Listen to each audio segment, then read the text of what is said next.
കണ്ണൂർ ഇരിട്ടിയിൽ ചുരുങ്ങിയ സമയം കൊണ്ട് പോയാൽ നമുക്ക് നല്ല കീഴിലെ സ്പോട്ടാണ് ഞാൻ ഇന്ന് കാണിക്കാൻ പോകുന്നത്.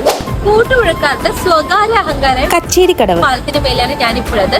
ഈ ഭാഗത്ത് നിന്ന് ഇടതുവശത്തോട്ട് പോയി കഴിഞ്ഞാൽ 18 കിലോമീറ്റർ ഉൾവശത്തേക്ക് പോയാൽ KCBയുടെ പവർ ഹൗസ് കാണാൻ വേണ്ടി പറ്റും. അവിടെ എത്തിക്കഴിഞ്ഞാൽ പാലത്തുകടവ് എന്ന് പറയുന്ന ഒരു സ്ഥലത്തെത്തും. അതാണ് എൻഡ്. അത് കഴിഞ്ഞാൽ പിന്നെ വരുന്നത് കർണാടക ഫോറസ്റ്റ് ആണ്. ആ വഴി യാത്ര ചെയ്യുമ്പോൾ പ്രകൃതിയുമായി ഇണങ്ങിയ പല സ്ഥലങ്ങൾ കാണാൻ വേണ്ടി പറ്റും.